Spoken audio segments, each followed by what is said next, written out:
이 심지어 주일학교 애들 여름 신앙학교 할 때도 보면은 아주 슬퍼요. 우리 평창에 모래내 교회가 3년 동안 왔어요.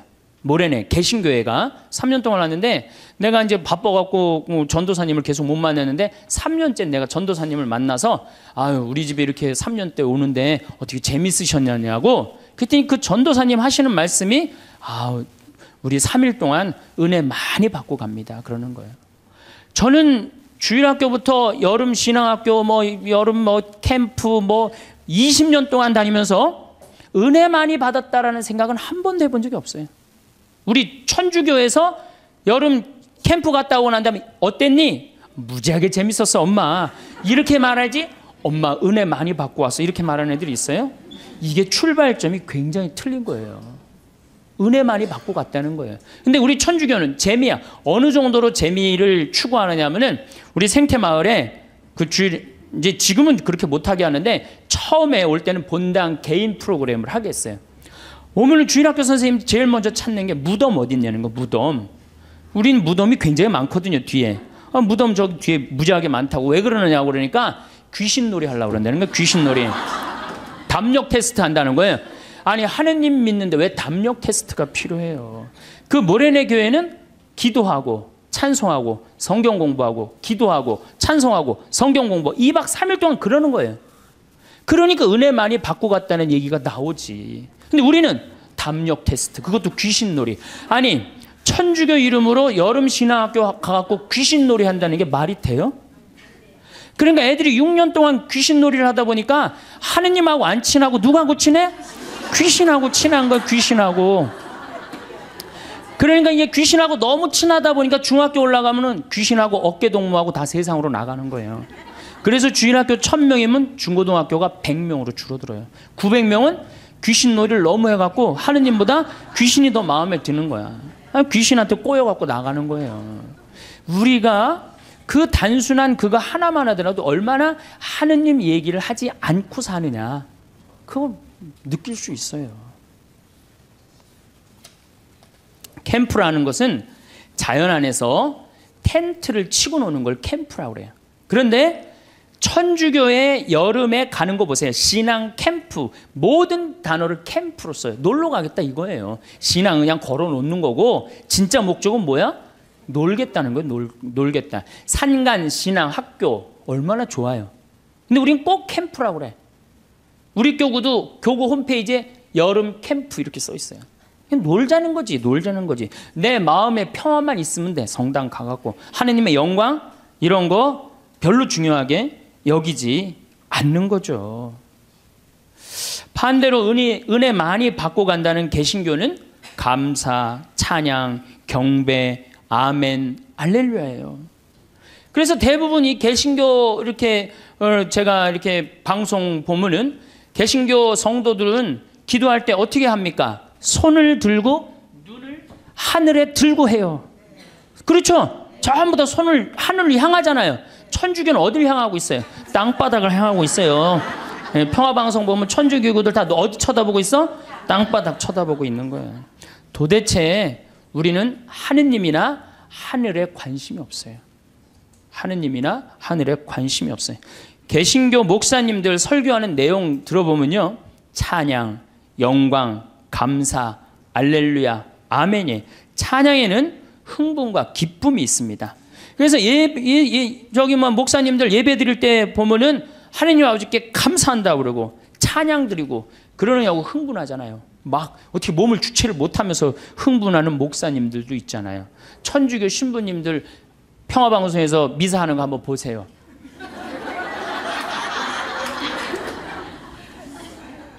우리 천주교는 신부님부터 교우들까지 전부 우리 기본 컨셉이에요.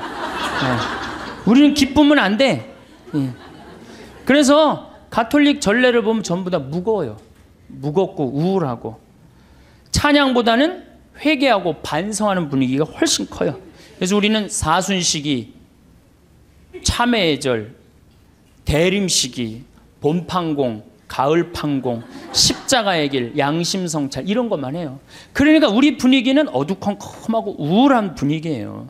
그래서 여러분들 미사가 끝나고 나서 성당문을 열고 나가면서 나 오늘 하나님께 정말로 경배 드렸어. 나 오늘 하나님께 정말 영광 드렸어. 오늘 미사 때 너무 큰 감사와 찬양, 영광 드렸어. 그런 기분 드는 미사 있어요? 1년에 매일 미사 참여하면서도 그렇게 열심히 나가면서도 나 오늘 하느님 아버지께 영광 드리고 나와서 1시간 내내 하느님 아버지인데 찬양했어. 그런 기분 드는 교우들이 거의 없어요. 거의 없죠? 그러니까 우린 찬양을 안 하는 거예요. 아니, 천주교 요리문답 1조가 뭐야? 사람이 무엇을 위하여 세상에 났느냐? 하느님을 공경하고 천주를 알아 공경하고 자기 영혼의 구원을 위하여 낳느니라. 이 두 가지가 우리가 성당 다니는 결정적인 이유예요. 성당, 마음의 평화를 얻기 위해서. 마음의 평화는 성당 나오면 더 깨지게 돼 있어요. 내가 성당 나오는 결정적인 이유는 뭐야? 하나님께 경배하기 위해서 나오는 거. 경배하기 위해서. 또 나의 영혼의 구원을 위해서 나오는 거예요. 이 두 가지를 하지 않으면 우리는 신앙의 목적에서 벗어나는 거예요. 신앙의 목적에서. 예수님의 삶을 보면 늘 경배와 감사와 찬양이 기본입니다. 예수님도 산상설교 중 마태복음 8장에 보면은 너희의 착한 행실을 보고 하늘에 계신 너희 아버지를 찬양하게 하여라. 그러니까 우리가 착한 일도 누구의 영광을 드러내기 위해서 착한 일을 하는 거야? 하느님의 영광을 드러내기 위해서 착한 일을 심하다 싶을 정도로 예수님은 찬양에 중점을 두십니다. 마태복음 11장 25절 아버지 하늘과 땅의 주님 지혜롭다는 자들과 슬기롭다는 자들에게는 이것을 감추시고 철부지들에게는 드러내 보이시니 아버지께 감사드립니다. 그러니까 예수님도 입만 열면 뭐야? 감사야. 입만 열면. 근데 우리는 입만 열면 뭘 그렇게 달라고 그래. 이미 다 주셨는데. 5천 명을 먹이실 때도 예수님은 찬미의 기도를 잊지 않으십니다. 마태복음 14장에 보면은 군중에게 풀밭에 자리를 잡으라고 지시하셨다. 그리고 빵 5개와 물고기 2마리를 손에 들고 하늘을 우러러 찬미를 드리신 다음 빵을 떼어 제자들에게 주시니 제자들이 그것을 군중에게 나누어 주었다. 어떻게? 하늘을 우러러 찬미 드렸다 그래. 여러분들 밥 먹을 때 우리 어떻게 해야 돼? 정말로 하느님 아버지 이 밥 먹게 해주셔서 감사합니다. 지금 밥 못 먹는 사람이 지구에 30억이야. 30억. 근데 우리는 얼마나 감사하게 먹어요. 그런데 이렇게 감사한 밥 먹으면서 성호 굽고 먹어요? 바깥에 나가갖고 일반 식당에 나가서? 여기는 어느 학교야?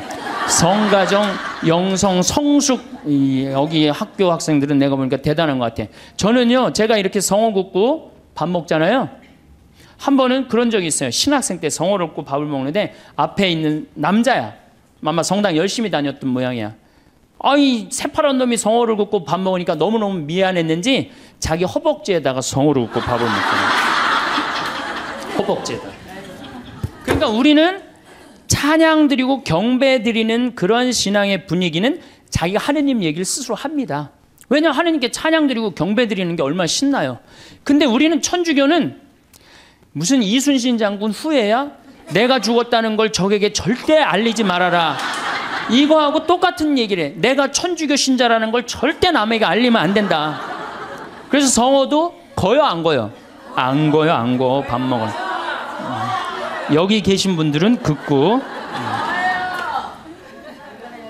그래서 여러분들 제가 또 어떤 교우가 나한테 와서 기가 막힌 얘기를 한 적이 있어요. 신부님 우리 부장님이요 내가 직장 생활을 10년 동안 같이 했는데 알고 봤더니 성당 다니는 거예요. 무지하게 열심히 하셔요 우리 부장님이. 그러니까 10년 동안 다니면서도 성당 다닌다는 얘기를 안 한 거예요.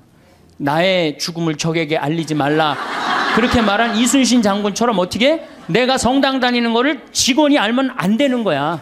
그러면서 그 아래 직원이 한다는 얘기가 있어. 천주교 신자 뭐가 틀려도 틀리다고. 내가 아무리 열심히 해도 그 성호도 안 굽고. 그게 무슨 신앙이에요. 신앙은 드러내는 거예요. 드러내는 게 곧 선교가 되는 거고. 근데 우리는 항상 오그라들어요. 항상. 많은 분들이 성당에 왜 다니십니까? 그럼 대부분들이 뭐라고 그러냐면 마음의 평화를 얻기 위해서 성당 다닌다고 그래요. 그렇죠? 많은 경우는 한 70%가 성당에 다니는 이유가 마음의 평화를 얻기 위해서 다닌다고 그럽니다.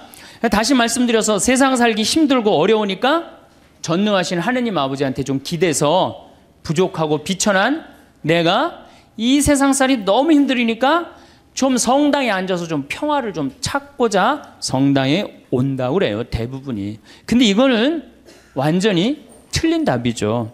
성당의 마음의 평화를 얻기 위해 나온 거 아니죠. 그러니까 성당의 마음의 평화를 얻기 위해 나왔는데 다녀보니까 이게 아니야. 마음의 평화가 없어. 그러니까 속으로 이런 생각을 합니다. 속으로도 말하고 바깥으로도 이런 말을 합니다. 내가 생각했던 천주교는 이게 아닌데 왜 평화가 없을까? 신부님한테 실망하고 교우들한테 실망하고 자꾸 상처를 입는단 말이야. 평화를 찾으러 왔는데 평화가 깨지고 마음 안에 갈등만 생겨. 그러니까 성당을 안 나오는 거죠. 나는 성당에 왜 나오느냐? 마음의 평화를 얻기 위해 나온다. 이건 틀린 답이에요. 이건 깜깜한 밤에 등불 없이 가는 신앙생활하고 똑같은 거예요. 마음의 평화는 본질적인 신앙생활을 잘할 때 생기는 결과물이지 처음부터 마음의 평화가 있을 수는 없는 거예요. 그래서 세례받자마자 1년 안에 한 50% 정도 냉담합니다. 제가 이렇게 본당 신부 10년 동안 해본 경험에 의하면은 내가 기대했던 천주교는 이게 아닌데 그리고 다 떠나가요. 그러니까 처음부터 생각을 잘못하고 성당 나온 거죠. 예수님도 루카복음 12장 51절에 내가 세상에 평화를 주러 온 줄 아느냐? 아니다. 내가 너희에게 말한다. 오히려 분열을 일으키러 왔다. 49절에는 뭐라고 그러시냐면은 나는 세상에 불을 지르러 왔다. 이 불이 타올랐으면 얼마나 좋으랴. 내가 받아야 하는 세례가 있다. 그 일이 다 이루어질 때까지 내가 얼마나 짓눌 것인가 라고 말씀을 하십니다. 이 얘기는 무슨 얘기냐면은 예수님께서 받아야 될 세례, 짓눌려야 되는 건 뭐야? 십자가의 고통에 짓눌리고 난 다음에 비로소 예수님이 제자들한테 부활하시고 난 다음에 그때 평화가 너희와 함께 있기를. 그러니까 우리가 평화를 얻는 거는 처음부터 마음의 평화를 얻기 위해서 성당 나오면 안 되고 성당 나와갖고 갈등, 십자가, 고통 이런 게 다 지나고 난 다음에 그 다음에 얻어지는 게 뭐예요? 평화야. 근데 우리는 십자가, 고통, 갈등 그건 하나도 거치고 싶지 않고 처음부터 뭐만 얻고 싶어요? 평화만 얻고 싶어요. 그러니까 잘못 찾아온 거죠. 잘못 찾아온 거예요. 여러분들이 정말로 마음의 평화를 찾고 싶으면은 성당에 나오면 안 돼요. 성당에 나오면요 평화가 깨져요. 많이 깨집니다. 참아야 되고 인내해야 되고 그렇죠? 그냥 이 가정 이혼을 그냥 하고 싶은데도 어떻게 돼? 성당 나가갖고 못해갖고 얼마나 괴로워요. 이게 목에 가시처럼 걸려 있잖아. 예? 그러니까 성당 나오면은 평화가 있는 건 아니에요. 성당 나오면 예수님 말씀대로 분열, 불이 일어나지 평화가 이루어지는 것은 절대 아닙니다. 그래서 여러분들 성당에 왜 나오십니까? 마음의 평화를 얻기 위해서. 절대 그런 생각하지 마세요. 성당 열심히 다니면 다닐수록 평화는 깨진다. 내가 하나님한테 가까이 가고 싶으면 가고 싶은 만큼 내 마음의 평화는 깨지게 돼 있어요. 그러니까 여러분들 주위에서 입교시킬 때 성당 나와봐. 마음 무지하게 편하네. 성당이 얼마나 마음의 평화로운데 이렇게 선교하는 거는 절대 하면 안 돼요. 성당 나와봐. 정말로 죽을 만큼 힘들 거야. 그 세례를 다 겪고 난 다음에 예수님이 그 십자가의 고통을 겪고 난 다음에 평화가 생겼듯이 자매도 이 세상 모든 걸 버리고 하느님의 아들로 딸로 태어나는 데 시간이 걸린다. 그 전까지는 평화가 없다. 그렇게 선교를 해야지. 이건 뭐 살살 꼬시는 것도 아니고 사기치는 것도 아니고 성당 나오면 평화로워. 평화롭긴 뭐가 평화로워요. 성당 나오면 안 나가던 주일도 나가야 되고 해야 되는 묵주기도도 해야 되고 얼마나 옛날에 막 승질 부르고 그랬는데 성당 다니면 참아야 되고 평화롭지 않아요. 한국 천주교 첫 번째 교리책 천주교 요리 문답 320개 항목이 있어요. 옛날부터 성당 다니셨던 분들 뭐라 그래요? 첫 1조가 사람이 무엇을 위하여 세상에 낳느뇨. 그럼 뭐라 그래? 천주를 알아? 공경하고 자기 영혼의 구원을 위하여 세상에 낳느니라. 그러니까 내가 성당 나오는 이유는 하느님을 공경하기 위해서 나오는 거예요. 내 평화를 얻기 위한 게 아니라 누구를 위해서 나오는 거야? 하느님께 경배드리기 위해서 성당 나오는 거지 내 평화를 얻기 위해서 나오는 거 아니에요. 두 번째로는 내 영혼의 구원을 얻기 위한 거예요. 아, 신부님, 이 성당 나와서 하느님한테 경배드리려면 뭐하러 나옵니까? 이거 너무 하느님 중심 아닙니까? 이렇게 생각하는 유혹에 현대인들은 많이 빠져 있어요. 그렇죠? 하느님 뭘 공경하고 경배해. 내가 일단 행복해야 되는데 이런 유혹에 빠져 있어요. 근데 사실은 우리는 지금 은총 속에서 살고 있어요. 은총 속에서. 여러분들 공기가 만들어지는데 몇 년의 세월이 걸렸을 것 같아요? 40억 년의 세월이 걸렸어요. 40억 년 동안 이 우리가 마실 수 있는 공기가 여건이 조성되는데 몇 년이 걸려? 40억 년이 걸린 거예요. 그 40억 년 동안 정성 들여갖고 이렇게 공기가 온 지구에 가득 차고 난 다음에 생명이 아주 이 지구에서 꿈틀거렸거든요. 그러면 이 소중한 공기를 우리가 마시면서 돈 냅니까 안 됩니까? 공짜로 마시죠? 얼마나 감사해요. 얼마나 감사해요. 하늘에서 빈님 돈 1,000억 내면 내려줘요? 공짜로 내려주세요 안 내려주세요? 공짜로 내려주시잖아요. 얼마나 감사해. 햇빛, 만물을 키워내는 햇빛, 요즘 가을 햇빛 참 기가 막히게 좋죠. 막 우리 평창의 들판에 정말로 벼들이 막 있고 있어요. 그 햇빛 공짜로 내려주세요 안 내려주세요? 내려주시죠? 여러분들이 길 다니는데 공짜로 다니세요 안 다니세요? 땅 밟고 지나다니는데, 아니 지금 살아가는데 절대적으로 필요한 걸 이렇게 다 받고 있는데 우리가 그 하느님께 경배드리지 않는다면은 우리가 얼마나 욕심이 많은 거예요. 우리는 정말 하느님께 경배드리고 찬양 드려야 돼. 그런데 이게 점점 인간 중심의 세상이 되다 보니까 모든 게 인간 위주야. 하느님도 나중에 누구를 위해서 있어야 돼? 인간을 위해서 있어야 되고 나를 위해서 있어야 돼. 완전히 거꾸로 돼가는 판국이 이제 발생하는 거죠. 우리 인간이 받은 수많은 혜택에 대해서 감사와 찬양을 드리지 않는다면 지금 인간들이 저지르고 있는 환경 재앙은 이건 계속 될 거예요. 우리는 하나님께 이게 겸손한 마음, 감사하는 마음을 지닐 때 자연도 보호되는 거예요. 우리 인간이 너무 건방져갖고 자연을 막 해치고 망가뜨리고 있는 거예요. 그래도 죄의식을 못 느끼는 건 하느님을 경배하는 마음, 하느님께 감사하는 마음, 내가 지금 받은 은총이 너무 많다는 사실, 이거를 깨닫지 못하고 너무 건방지고 도도하게 사는 거예요. 그런데 천주교 교우들이 하느님을 믿는 이유가 감사와 찬양을 드리기 위해 믿는 게 아니고 마음의 평화를 얻기 위해 믿는다면 결국 하느님도 내 마음의 평화를 위해서 있어 주어야 하는 존재로 전락하는 거예요. 그야말로 전락하는 거예요. 하느님이. 내가 하느님을 믿었는데 평화가 오기는커녕 가정에 분열이 일어나고 성당 다니는 삶이 자꾸 의무감으로 바뀌어요. 자꾸 의무감으로 바뀌어. 그래서 주일 미사도 이게 자꾸 걸려. 그냥 나가기 싫은데 억지로 나가는 경우가 있어요. 그렇죠? 여러분 그런 경우 많죠? 오늘은 너무 나가기 싫고 좀 집에서 쉬고 싶은데 주일 미사를 또 안 나가면 고해성사 봐야 되니까 이놈의 거. 그러니까 점점 평화가 깨지는 거지. 그리고 이 천주교는 내 마음의 평화를 얻기 위한 거니까 내가 하느님한테 뭘 감사드리고 찬양드리기보다는 어떻게 하느냐면 자꾸 달라고 그래요. 이걸 주시고 저걸 주시고 맨날 뭘 이렇게 달라고 그래. 뭘 달라고. 개신교 교우들은 모이면은요 심하다 싶을 정도로 하느님 얘기뿐이에요. 개신교. 그래서 그분들은 대종상 타면 제일 먼저 누구한테 감사드린다고 그래? 하나님한테 감사드린다고 그랬죠. 그렇죠? 그리고 막 같이 뭐 메달 따고 그럼 다 같이 모여서 막 무릎 꿇고 기도해야 안 해요? 천주교 교우들 그런 거 봤어요? 나는 한 번도 들어본 적이 없어. 근데 이번에 김경화 선수가 탔고 동메달 따고 성호 거 때문에요. 특이한 천주교 교우예요. 방수현 선수 이후로 다시 탄생한 특이한 천주교 교우들이에요. 천주교회는 하느님을 믿는다면서도 하느님의 일은 뒤로 한 채 사람의 일만 더 걱정하는 경향이 굉장히 많아요. 여기 있는 분들 대부분이 하느님의 일 걱정하는 것보다 누구 일 더 걱정해요?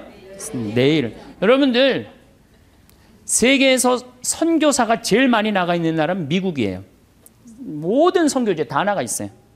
그 다음에 선교사가 많이 나가 있는 나라가 어느 나라냐? 우리나라 개신교회. 세계에서 두 번째. 우리 근데 천주교 교우들은 나가요, 안 나가요? 내가 알기로도 한 100명 이내도 안 돼요. 지금 외방선교회하고 또 뭐 몇몇 수도회 뭐 이런 수녀님들하고 거의 없어요. 그러니까 우리는 하느님의 일은 걱정하지 않고 무슨 일 걱정해? 사람의 일을 걱정하는 거예요. 예수님이 마태오복음에 이런 얘기를 해요. 예루살렘에 올라가시면서 내가 예루살렘에 올라가면 고난을 받을 것이다. 그리고 3일 만에 살아날 것이다. 그러니까 베드로가 뭐라 그러냐? 맙소사 주님. 그런 일은 주님께 결코 일어나지 않을 것입니다. 하니까 예수님이 이런 말씀을 하세요. 사탄아, 내게서 물러가라. 너는 나에게 걸림돌이다. 너는 하느님의 일은 생각하지 않고 사람의 일만 생각하는구나. 여러분들, 하느님 믿는다면서 내가 하느님의 일을 더 많이 걱정해요? 사람의 일을 더 걱정해요? 사람이 솔직해서 좋습니다. 마음의 평화를 얻기 위해 신앙생활을 하시는 분들은 하느님의 일을 생각하기보다는 사람의 일을. 그러니까 우리 천주교 교우들은 어떨 때 보면 이게 믿는 집단인지 아니면 친목 집단인지 헷갈릴 때가 많아요. 네, 믿는 집단인지 친목 집단인지 헷갈릴 때가 많아요. 예수님은 율법서에서 가장 큰 계명이 무엇이냐고 묻는 율법 교사에게 당연히 이렇게 말씀하십니다. 내 마음을 다하고 내 목숨을 다하고 내 정신을 다하여 주 너의 하느님을 사랑해야 한다. 이것이 가장 크고 첫째가는 계명이다. 그러니까 우리가 성당 나오는 이유가 뭐냐? 마음의 평화를 얻기 위해서? 아니라는 거예요. 그럼 마음의 평화를 얻기 위해서 성당 나오는 게 아니라 뭐하러 나오는 거예요? 하느님께 경배드리기 위해서 나오는 거예요. 왜? 하느님께 받은 은혜가 너무 많으니까. 얼마나 우리가 많은 은혜를 받았어요 지금. 우리는 받은 은혜가 999가지야. 그 999가지를 정말로 감사드리고 찬양드리기도 바쁜데 못 받은 거 하나 달라고. 그것도 하느님 부담스럽게 묵주기도 9일기도 해가면서 54일씩 매달려가면서 그냥 달라고 그러니 얼마나 정말 우리가 한심한 신앙생활을 합니까? 예수님은 죽음 바로 전에 당신 머리에 향유를 부은 여인의 행동을 칭찬하십니다. 어떤 여자가 매우 값진 향유가 된 옥합을 가지고 다가와 식탁에 앉아 계시는 그분 머리에 향유를 부었다. 제자들이 보고 불쾌하며 말하였다. 왜 이렇게 허투루 쓰는가? 저것을 비싸게 팔아 가난한 이들에게 나누어 줄 수도 있을 터인데.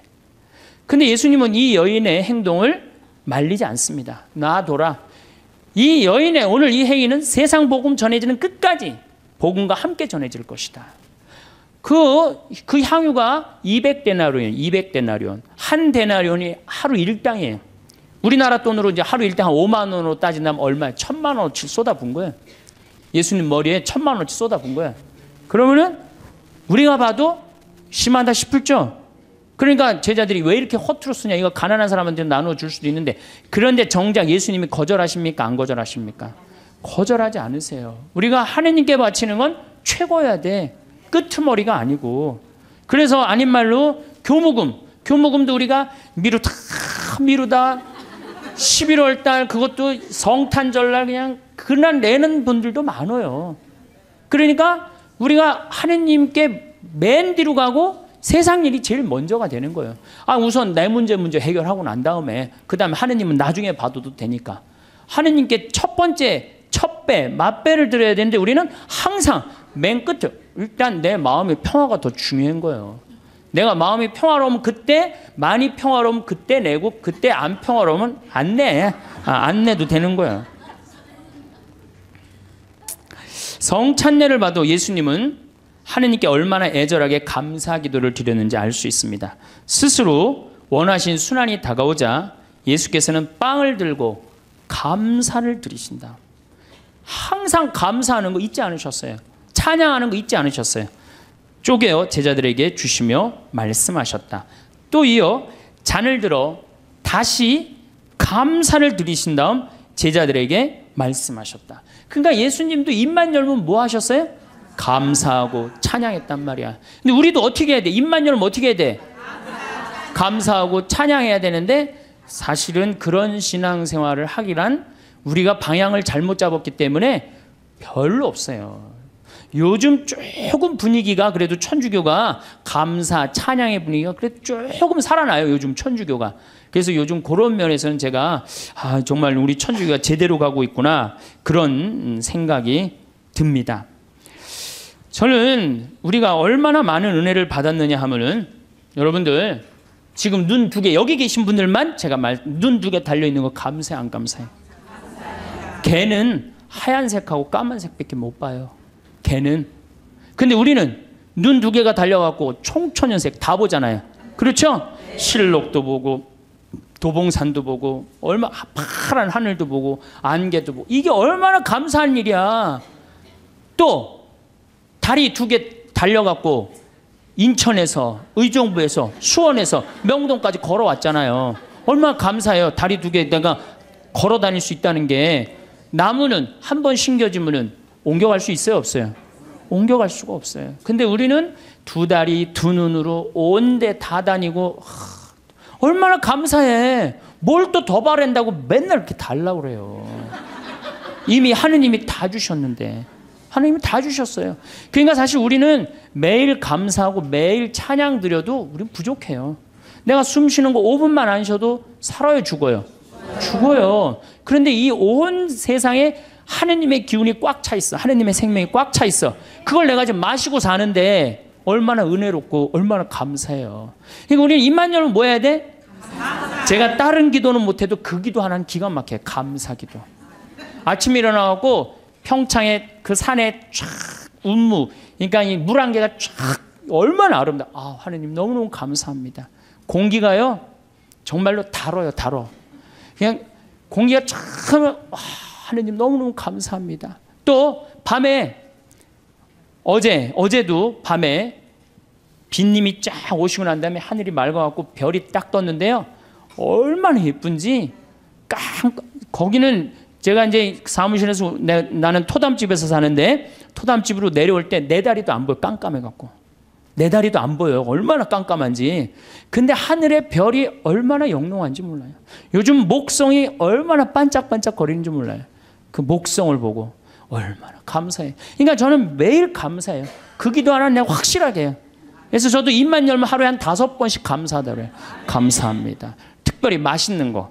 우리 밭에서 그냥 다 뜯어 먹거든요. 가지, 오이, 뭐 토마토, 상추, 치커리, 뭐 그다음에 이제 무 나오면 또 무 또 그 먹으면 얼마나 맛있어요. 감사해요. 뭐 바랄 게 뭐 있어. 그냥 이렇게 삼시세끼 먹고 이 아름다운 데서 살면 됐지. 얼마나 감사해요. 그러니까 우리는 입만 열면 뭐 하면 돼? 감사하면 돼. 필요한 건 예수님이 뭐라 그래요? 아버지께서 너희들이 필요한 거 이미 다 알고 있는데 뭘 그렇게 말이 많으냐. 분명히 얘기했는데 우리는 그렇게 말이 많아. 천주교는 뭐 이렇게 달라고 막 그래요. 그래서 심지어 어떤 교우들은 나이 든 할머니들은 산에 오르다 보면은 선앙당 근처에 돌탑이 있으면 어떻게 해요? 거기다 하나 얹어놔요. 그리고 우리 손자 이번에 시험 잘 보게 해주십시오. 산에 이제 올라갔다 내려오는데 절을 지나가는데 지나가다가 부처님이 보이면 어떻게 해요? 또 왔다가 좀 찝찝하긴 하지만 내가 성당 다니니까 그래도 한번 절을 합니다. 부처님 우리 손자 이번에 시험 잘 보게 해주십시오. 성당에 왔는데 성당 마당에 성모님이 계셔. 그럼 그냥 넙죽 절하는 거지. 우리 손자 시험 잘 보게 해주십시오. 성당 안에 들어갔더니 제대에 십자고상이 있어. 거기 또 절 한 번 해요. 감실에 또 한 번 해요. 그러니까 이 할머니 마음속에는 무슨 심성이 들어있는 거예요? 그 중에 하나만 걸려라 이거야. 그 중에 하나만 걸려서 내 손자 이번에 학력 수학 능력 평가 시험 잘 보면 된다 이거야. 그러니까 대부분의 우리 천주교 교우들이 그걸 뭐라고 하냐면 기복신앙이라고 그래. 기도해서 복을 얻는 거예요. 기복신앙.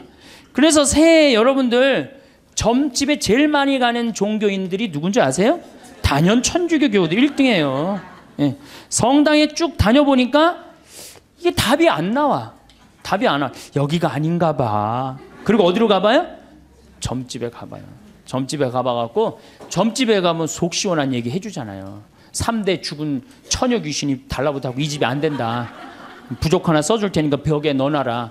그럼 마음이 편안하단 말이야. 우리는 뭐 하면 돼? 마음의 평화를 얻기만 하면 되는 거. 어딜 가든. 그래서 대한민국이 종교 천국이 되는 거예요.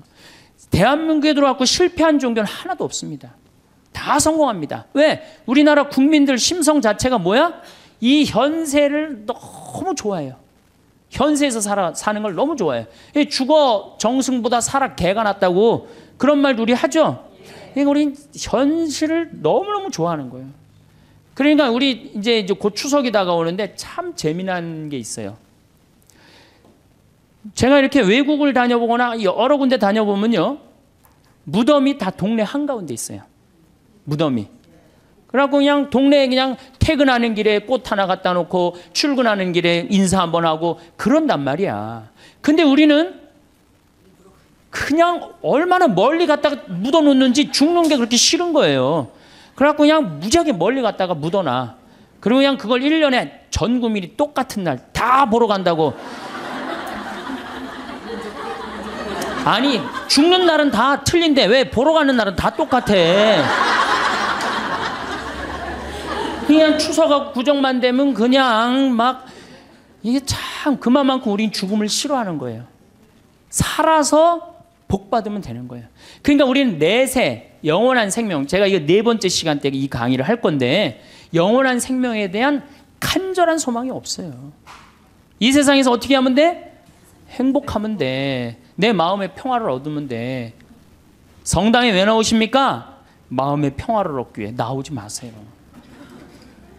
마음의 평화는요, 예수님이 언제 공식적으로 빌어줬느냐, 부활하시고 난 다음에 제자들이 그때 예수님은 치를 것 다 치르고 그러고 난 다음에 너희에게 평화가 있기를. 여러분들도 진정한 마음의 평화는 뭐예요? 단계, 신앙의 단계, 성숙의 단계, 여기 보니까 성숙이라고 써놨는데 성숙의 단계를 다 거치고 난 다음에 어느 정도 경지에 오르고 난 다음에 그때서 흔들리지 않는 평화가 생기는 거예요. 그러니까 그 단계까지는 가야지. 가기도 전에 아무것도 없으면서 평화, 그러면 평화가 옵니까? 우리의 신앙이, 감사의 신앙생활이 제일 우선이라는 표현을 우리는 매일매일 하고 있어요. 미사 때마다 우리는 감사라는 단어를 무지하게 씁니다. 미사 때마다. 그런데 우리가 앵무새처럼 되뇌이기만 하기 때문에 그걸 잘 몰라요. 무수한 감사송이 있지만 오늘 내가 이제 평일이 이제 감사송이 6개가 있어요. 월, 화, 수, 목, 금, 토 이렇게. 그래갖고 제가 수요일 날 오늘 평일 미사 감사송 한번 해볼게요. 주님께서 여러분과 함께 마음을 드높이 우리 주 하느님께 감사합니다. 그럼 여러분 뭐라 그래요? 마땅하고 옳은 일입니다. 그러죠? 근데 정말로 그렇게 감사한 게 마땅하고 옳은 일로 했는지 그런 생각이 많이 들어요. 아니 그러니까 우리 천주교 교우들이 어느 정도냐면은 기도원도 여기도 다녀보고 저기도 다녀보고 하여튼 먹히는 데 한번 가봐요. 여기저기. 그래갖고 또 어떤 자매는 이렇게 소개하는 자매도 있어요. 그쪽 신부님한테 가봐. 그쪽 신부 용해대. 용한 신부님 찾아가는 거죠. 그러니까 우리가 어느 정도로, 그러니까 사실 하느님께 다가가는데 신부는 뭐예요? 그냥 중개자야, 중개자.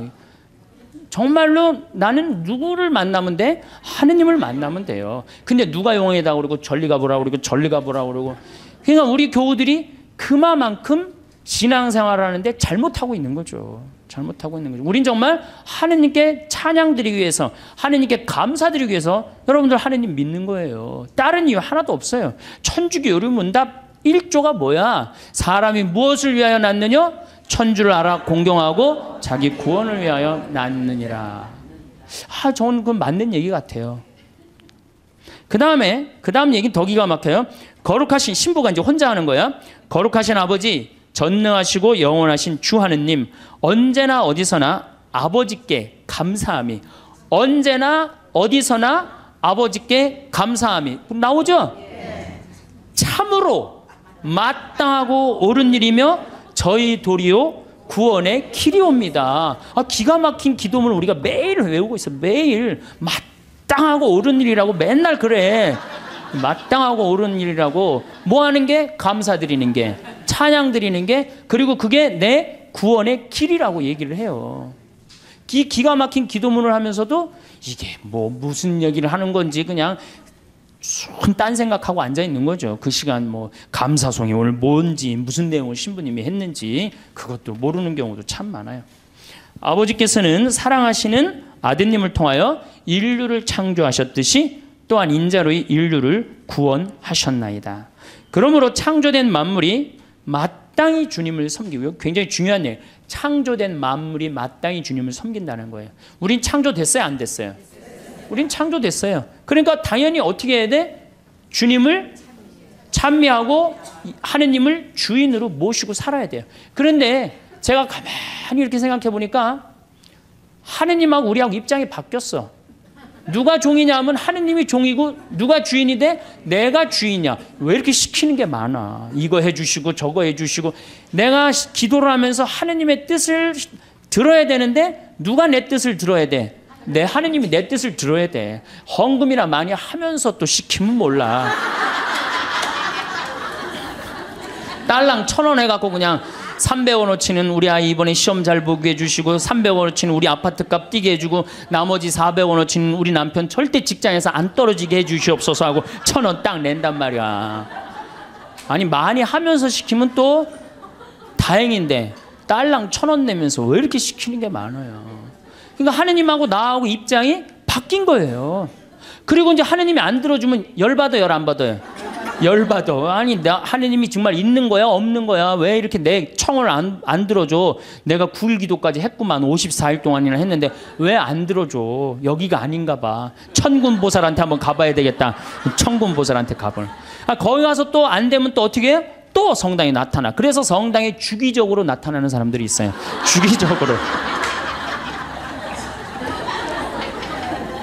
지속적으로 나타나야 되는데 주기적으로 나타나요. 주기적으로. 구원된 모든 사람이 다 함께 주님을 찬송하며 성인들도 한 마음으로 찬미하오니 저희들도 천사들과 함께 주님을 찬양하며 언제나 기뻐 노래하나이다. 이렇게 우리가 미사 처음부터 끝까지 다 이래요. 모든 기도문이. 근데 이제 이 미사를 이게 또 이제 바뀌어야 돼요. 이 미사가 신부님들의 원맨쇼로 끝나는 경우가 너무 많아. 여러분들 구경하는 경우고. 그렇죠? 네, 다음 시간에 내가 얘기하겠지만 굿을 한번 보세요. 굿 원맨쇼를 합니까? 다 삥 둘러갖고 중간에 막 이것도 빌고 뭐 돈도 꽂아놓고 쌀도 뿌리라고 그러면 뿌리고 시키는 거 다 하잖아요. 참여를 한단 말이야. 근데 우리는 거의 참여하는 게 없어요. 그냥 뭐 몇 마디 주고받는 거 주님께서 여러분 또 한 사조와 함께 이거 계속 한 3번 4번 하는 거 외에는 거의 교우들이 하는 게 없어요. 그러니까 당연히 미사가 이렇게 빨려 들어가지를 못하는 거죠. 미사에. 그러니까 죽어 있는 전례에 우리가 10년 동안 20년 동안 그냥 죽어서 왔다 갔다 하는 거예요. 그래도 계속 오는 거 보면 신기하죠. 나는 기적이라고 생각해요. 저분들이 도대체 무슨 생각으로 이렇게 계속 오고 있을까? 나는 그거는 성체성사 때문이라고 생각해요. 성체성사. 내가 예수님이 내 몸 안에 살기 때문에 내가 오는 게 아니야. 미사 참여 여러분이 가는 거 아니야. 내 안에 사는 예수님이 그냥 끌고 가는 거지. 여러분들은 몸만 빌려주는 거, 몸만 빌려주는 거, 몸만.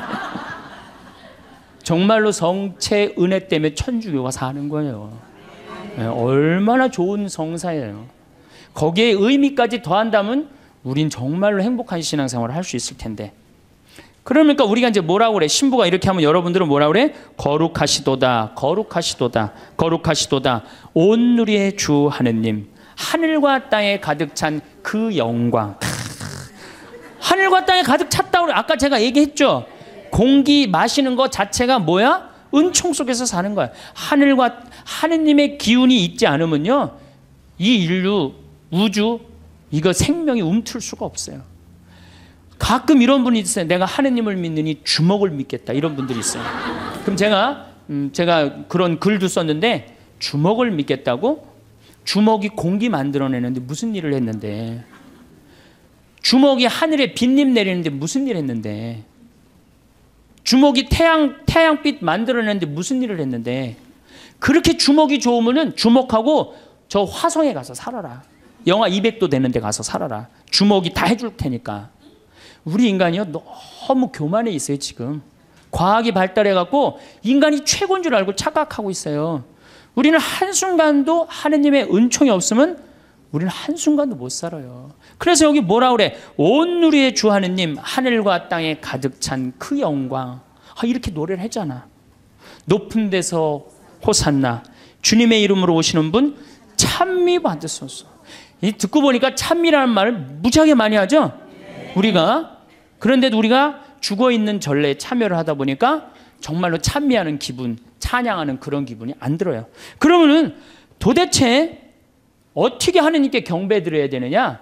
이거는 춤을 춰야 돼, 하느님 앞에서. 우리가 하느님께 춤을 춰드려야지 경배하는 거예요. 근데 우리 춤 춰요, 안 춰요? 아까 보니까 막 추대 보니까. 근데 미사 때 춤 춰요, 안 춰요? 우리 주 전례는 미사예요. 미사 때 춤 안 추죠. 그렇죠? 하나님 기쁘게 해드리지 않는 거예요. 성가 잘해요, 못해요? 솔직히 성가, 내가 다음 시간에 이제 성가 얘기하겠지만은 성가, 이거 장송곡 안 되면 다행이에요. 요즘 또 이제 순교자 성월이라 또 이제 더 청승을 떨면서 더 부르지. 그 다음에 시편. 여러분들 시편 외우는 거 내가 답답할 때 한두 개 정도 탁 나오는 시편 있을까요? 우리 천주교교들. 그래. 여긴 성숙 학교라 확실히 많이 틀린 것 같아. 정말 우리 시편도 제대로 외우는 거 없어요. 시편도. 그럼 그림이라도 하느님을 찬미드려야 되는데 그나마 천주교가 제일 잘하는 게 이 그림이에요. 요 네 가지를 내가 이제 남은 2시간 동안 네 가지에 대해서 이야기를 나누도록 하겠습니다. 예, 감사합니다. 살아가다 보면 마음속 깊은 곳에서 따뜻한 온기가 번지는 것을 느낄 때가 있는데 그것은 바로 우리가 일상의 익숙함 속에서 잠시 잊고 지냈던 감사의 마음이며 이 감사라는 감정은 우리 삶을 근본적으로 변화시키는 놀라운 힘을 지니고 있습니다.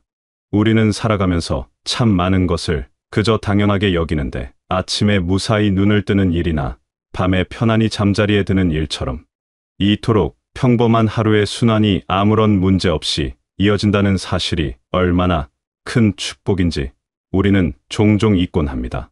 내가 자유롭게 움직일 수 있는 몸과 오늘 하루를 살아갈 수 있는 기운은 결코 당연한 것이 아니었으며 편안하게 쉴 수 있는 나만의 공간이 있고 추위와 더위를 피할 수 있는 지붕이 있다는 이런 평범한 사실에도 고마움이 숨어 있습니다. 내 곁을 지켜주는 소중한 인연들과 따뜻한 눈빛을 나누고 서로의 안부를 묻는 일상, 함께 식사를 하고 이야기를 나눌 수 있는 평화로움, 이 모든 것이 나를 단단하게 만들어주고 있습니다.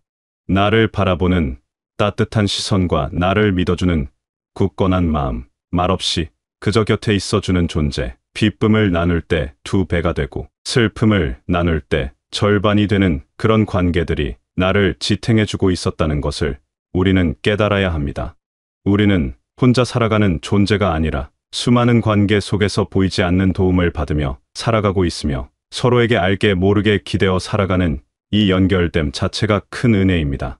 우리는 이미 충분히 많은 것을 받았고 그것을 알아차리는 것이 중요하며 그저 내 곁에 존재한다는 이유만으로 고마운 사람들이 있고 그들의 존재 자체가 나에게 힘이 된다는 사실을 기억해야 합니다.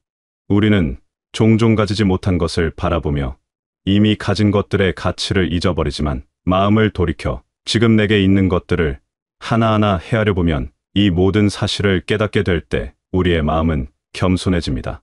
당연하다고 여겼던 모든 것들이 사실은 하나하나가 전부 아무런 대가 없이 주어진 귀한 선물이었다는 깨달음. 이 깨달음이 우리 마음의 문을 활짝 열어주는데 이러한 깨달음은 거창한 곳에서 오는 것이 아니라 아주 평범한 순간에 조용히 스며듭니다.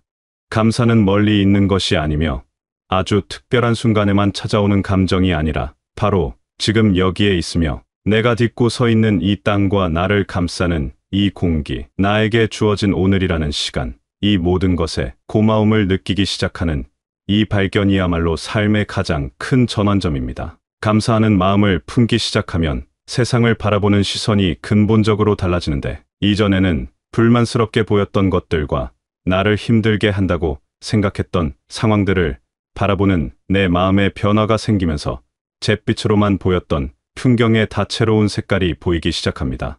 이는 세상이 변한 것이 아니라 세상을 바라보는 바로 내 마음의 창이 맑아진 것이며, 감사는 우리의 시야를 넓혀주고 좁고 편협했던 마음을 너그럽고 따뜻하게 열어줍니다. 부정적인 생각에 갇혀 있을 때는 세상이 온통 문제투성이로 보이고 가지지 못한 것만 눈에 들어오며 불평과 원망이 마음을 무겁게 짓누르지만, 고마운 점을 찾기 시작하면 그 문제 속에서도 작은 희망을 발견하게 됩니다. 어려움이 닥쳤을 때 좌절하고 원망하기보다 그 속에서 배울 점을 찾으려 애쓰게 되며, 이 또한 나를 성장시키는 과정의 일부로 묵묵히 받아들일 수 있는 힘이 생기면서, 이전에는 나를 괴롭히는 가시처럼 여겨졌던 일들이 오히려 나를 더 단단하게 만드는 디딤돌이었음을 깨닫게 됩니다. 감사는 과거의 상처를 바라보는 시선도 바꾸어 아팠던 기억조차도 지금의 나를 있게 한 과정으로 받아들일 수 있게 하며, 그것을 통해 내가 무엇을 배웠는지 돌아보게 하고 용서할 수 있는 마음의 공간을 만들어줍니다. 감사는 내면의 평화를 가져다 주어 다른 사람과 나를 비교하며 가지지 못한 것을 아쉬워하는 마음이 줄어들고, 대신 내가 이미 가지고 있는 것들에 마음을 집중하게 하여 부족함 대신 풍요로움을 느끼게 합니다. 감사는 또한 우리를 조급함에서 벗어나게 하는데, 우리는 종종 무언가를 더 이루어야 한다고 생각하고 더 나은 무언가가 어딘가에 있을 것이라 기대하지만, 감사는 바로 지금 여기에 만족하는 법을 알려주고 지금 이 순간으로 충분함을 깨닫게 하여, 이러한 마음은 우리를 불안에서 자유롭게 합니다. 마음이 풍요로워지니 아주 작은 일에도 기뻐할 줄 알게 되어, 길가에 핀 작은 꽃 한 송이에도 스쳐가는 바람 한 줄기에도 고마움을 느끼게 되며, 마음이 평화로우니 사소한 일에 흔들리지 않고 외부의 소란함에도 내면의 중심을 지킬 수 있으며, 다른 사람의 말에 쉽게 상처받지 않고 오히려 그들의 마음을 헤아려 보려는 여유가 생깁니다.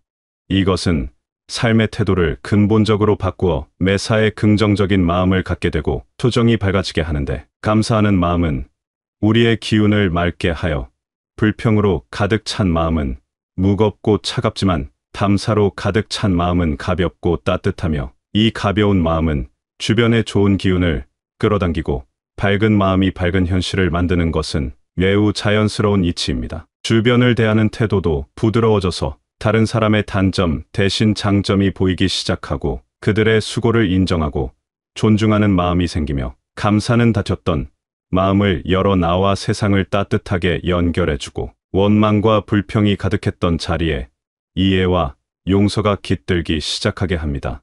감사하는 마음은 스스로를 치유하는 가장 강력한 힘이며, 마음의 그릇이 넓어지는 것을 느끼며 더 많은 것을 포용할 수 있게 됩니다.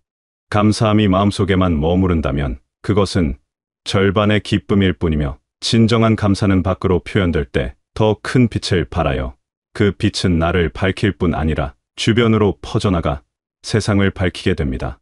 우리는 이 감사를 행동으로 옮겨야 하는데, 그것은 결코 거창한 일이 아니라 아주 작고 사소한 실천에서부터 시작되며, 가장 먼저 내 곁에 소중한 사람들에게 고마움을 표현하는 일이 중요합니다.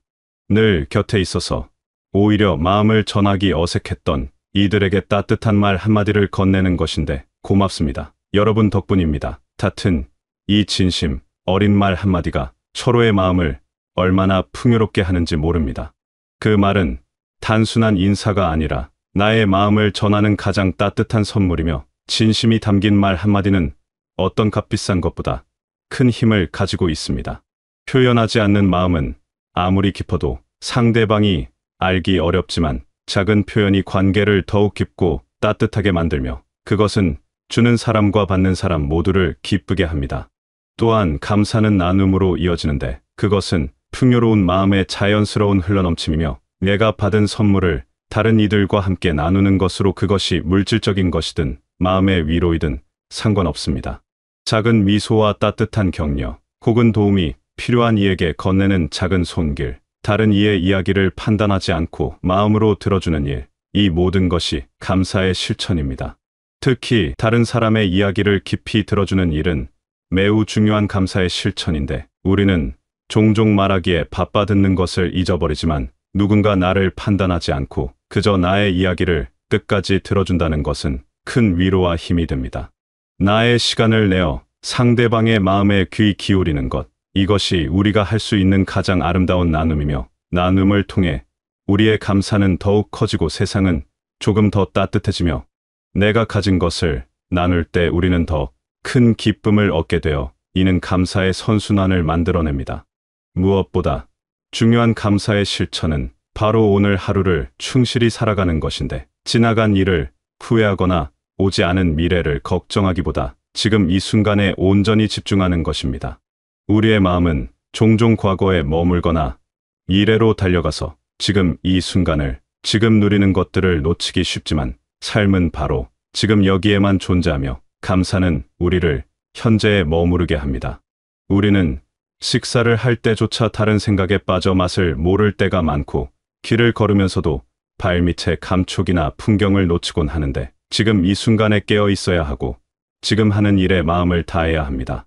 지금 내가 하는 일과 지금 내가 만나는 사람, 지금 내가 느끼는 이 감정, 이 모든 것을 소중히 여기는 태도, 지금 내 앞에 있는 음식을 천천히 맛보며 먹는 것과 지금 내가 딛는 걸음 하나하나를 느끼며 걷는 것, 지금 내리는 햇살의 따스함을 온전히 느끼는 것, 이것이 바로 삶에 대한 가장 진실한 감사의 표현입니다. 오늘 하루를 선물처럼 여기며 순간순간을 귀하게 사용하는 것, 그것이 우리에게 주어진 삶에 보답하는 길이며, 감사를 실천하는 삶은 그 자체로 의미가 있습니다.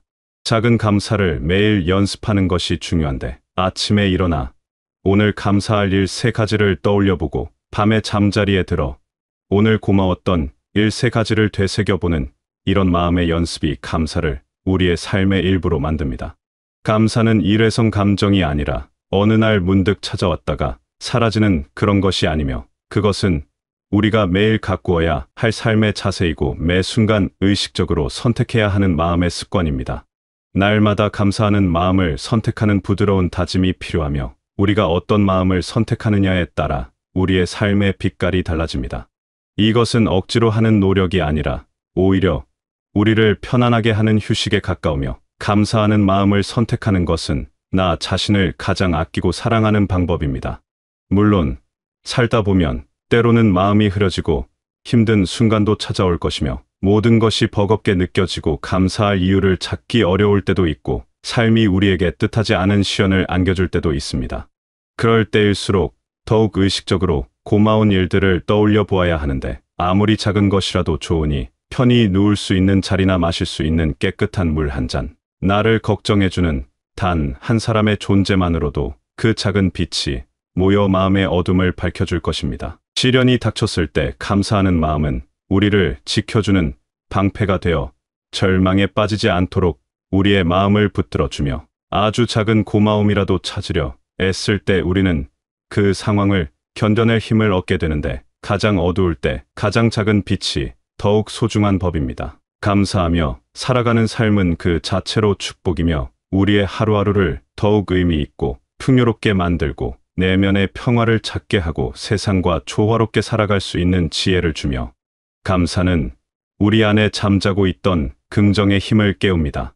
여러분도 여러분의 삶 속에 이미 숨겨져 있는 수많은 선물들을 발견하시길 바라는데, 우리는 이미 우리가 찾던 보물 위에 앉아 있는지도 모르며, 그 보물들은 이미 여러분 안에 있고 여러분이 매일 딛고 서 있는 일상 속에 있습니다. 그것을 발견하는 기쁨을 누리시고 그것들을 하나하나 소중히 헤아려보며 마음속에 따뜻한 감사의 등불을 켜시길 바라는데, 그 빛이 여러분의 길을 환하고 따뜻하게 밝혀줄 것입니다.